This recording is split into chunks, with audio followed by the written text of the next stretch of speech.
Long-term solution because it's an asset that can't be printed. It's got a finite supply. And so in the year, as you know, 2140, the last fraction of Bitcoin will be mined, minted, created. And so we know how many is going to be 21 million Bitcoin. That's the finite number. It's completely decentralized globally, and it's immutable.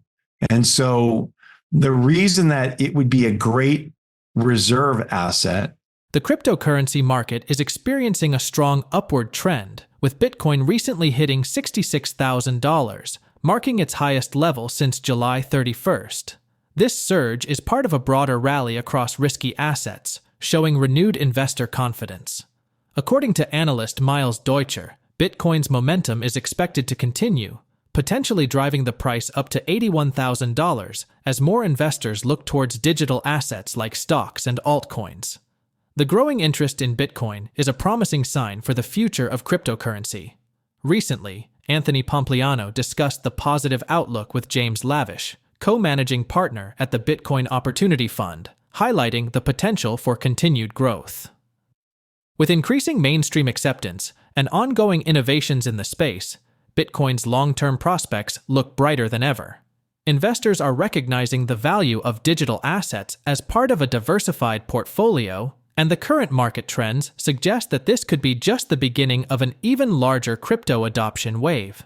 We will now watch some clips from the interview for further insights into James Lavish's conversation with Anthony Pompliano.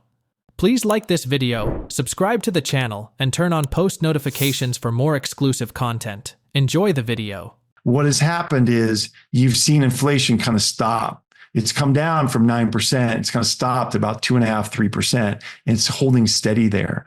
And that's why, because you've got those two forces kind of playing against each other now. Why do you think Bitcoin is the solution to this problem? Long-term solution because it's an asset that can't be printed.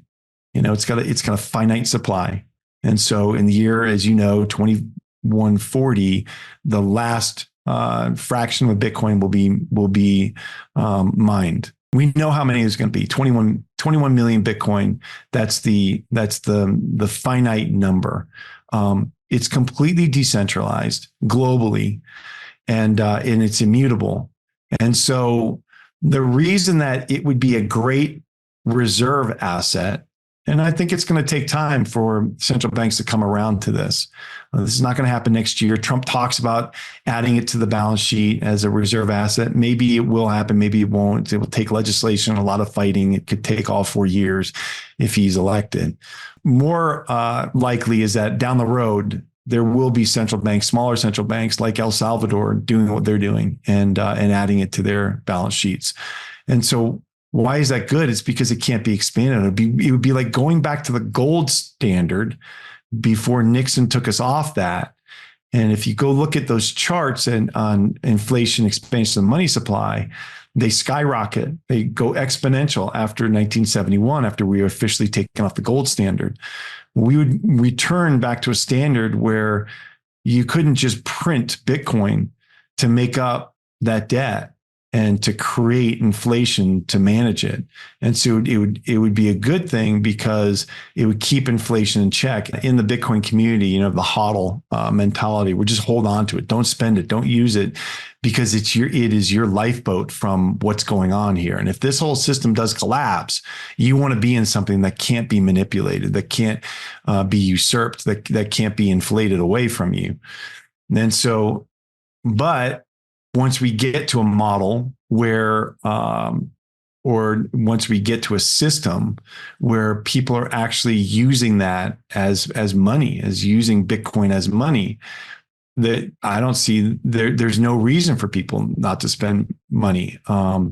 It's not like you're benefiting from the expansion of the advancement of technology every single day. It's not like you're going to be hoarding it the reason that we hoard money now, the reason we have it tucked away in banks trying to get interest rates, the reason that we're buying stocks and bonds and speculative assets is because we're trying to fight that inflation. You and I work hard every single day. Well, I can't spend every single dollar I have every day to maintain a lifestyle that I want. I need to have some tucked away.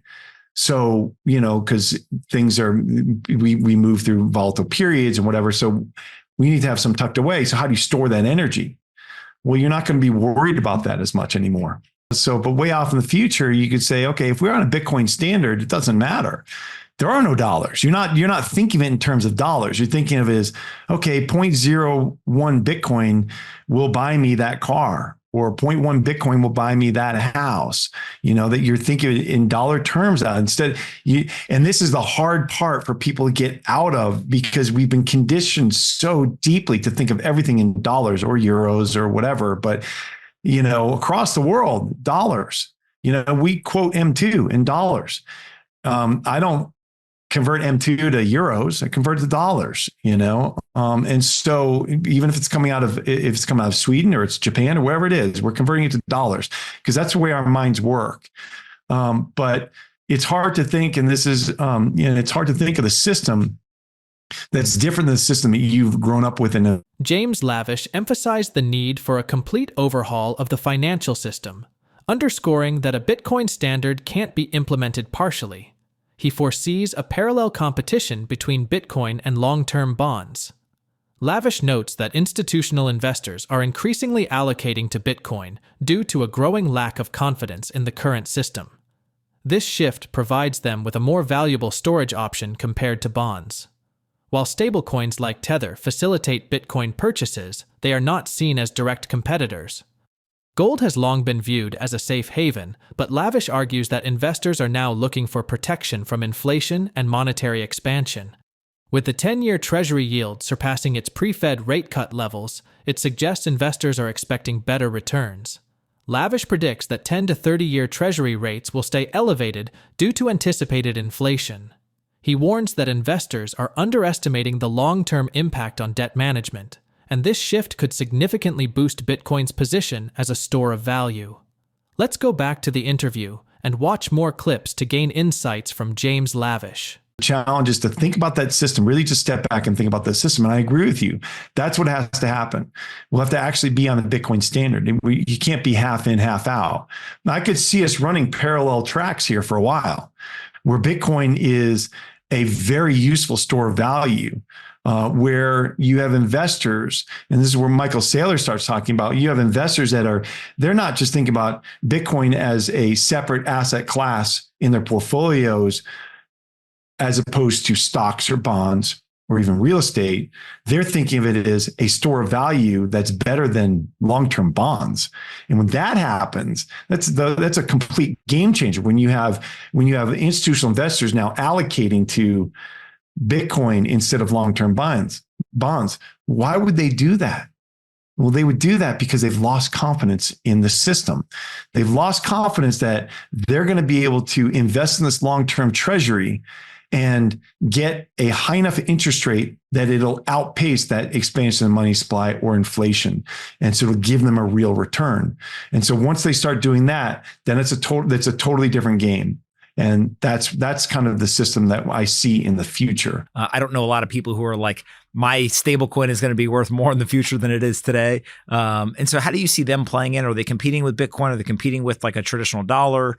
No, they're really important right now because you have you take your US dollars, you put them on an exchange to go buy Bitcoin.